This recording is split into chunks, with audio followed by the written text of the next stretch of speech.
La grotte d'Auxelles se situe à environ 20 km de Besançon, à l'est de la forêt de Chaux, sur la commune de Rozay-Fluent, en rive gauche du Doubs. Cette importante cavité est aménagée pour l'exploitation du tourisme. Si son intérêt scientifique et spéléologique est considérable, cela ne l'empêche pas d'être très fréquentée grâce à sa renommée déjà ancienne et à la publicité qui y en est faite. C'est une des premières cavités touristiques mondiales, sans doute découvertes au Moyen Âge. Au début du XVIe siècle, aristocrates éclairés et membres du clergé s'aventurent dans la grotte de Quingey, à 5 lieues au-dessous de Besançon et 110 mètres sous terre. Ils explorent ce territoire inconnu, constitué alors de 2 vastes salles reliées par un goulet, peuplées d'étranges formes minérales aux couleurs stupéfiantes. Les premiers comptes rendus foisonnent de théories fantaisistes sur l'origine des cavernes. Il faudra attendre quelques décennies pour qu'on évoque la thèse du percement par une rivière souterraine, confirmée par une publication de l'abbé Boiseau dans le Journal des Savants en 1696. Un autre scientifique, l'abbé Rose, curé de Quingey, s'intéresse aux couleurs de la grotte. Elles sont, selon lui, dues au passage de l'eau sur divers minéraux. Cuivre, bauxite, manganèse, fer. Théorie confirmée par la suite. Au XVIIIe siècle, la grotte attire ingénieurs et techniciens. En 1751, l'intendant de province Moreau de Beaumont fait édifier un pont en pierre de taille sur la rivière à plus d'1 kilomètre de l'entrée. On transporte les matériaux à dos d'homme. Mais le pont ne mène à rien jusqu'en 1966 où il permettra d'accéder à de nouvelles salles. L'histoire d'Auxelles comporte aussi son lot de drames et de réjouissances.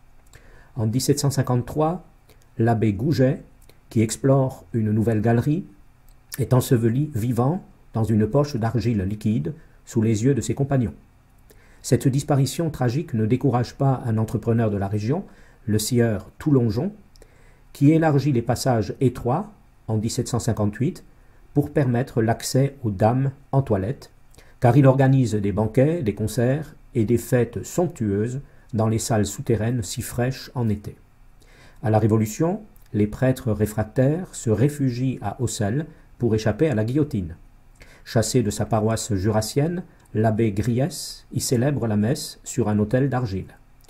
En octobre 1826, le docteur William Buckland, professeur de géologie à Oxford, qui revient d'Italie, décide de visiter la grotte d'Auxelles, si célèbre, écrit-il, par son étendue et par la quantité extraordinaire et la beauté de ses stalactites. Sur place, le géologue engage des fouilles paléontologiques sur les traces de Georges Cuvier, qui avait exploré Auxelles peu de temps auparavant. Le Britannique a du flair. À 900 mètres de l'entrée, Buckland met à jour le squelette complet d'un grand ours des cavernes, Ursus spelaeus. Debout, il mesurait 2,50 m de haut et pesait près d'1 tonne.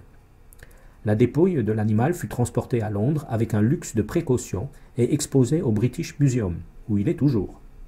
Fouillée à plusieurs reprises, la grotte est considérée par les paléontologues comme le plus important cimetière d'ours des cavernes d'Europe, devant le Bernhöhle dans le Württemberg.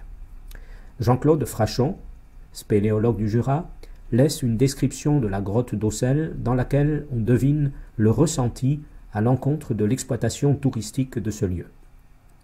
Une entrée artificielle, soigneusement cadenassée et aménagée aux dépens d'une diaclase étroite, donne accès à la galerie fossile de 700 mètres qui constitue l'essentiel de la cavité. Sur près de 500 mètres, cette galerie, concrétionnée de bonnes dimensions, est dirigée vers le sud-ouest. Ensuite, elle oblique vers l'ouest et passe un carrefour où des conduits supérieurs débouchent dans la voûte. La galerie prend alors la forme d'une interstrate au sol argileux et dépourvue de concrétionnement.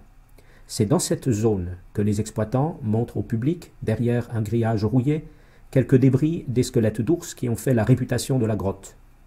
La galerie recoupe ensuite le réseau actif qui siphonne rapidement à l'amont comme à l'aval. C'est là que l'on a construit un pont de pierre au siècle des Lumières. La galerie, d'abord haute et concrétionnée, revient rapidement à sa section en interstrate pour s'arrêter brusquement. Une diaclase latérale, en partie noyée, constitue un regard sur l'amont du ruisseau.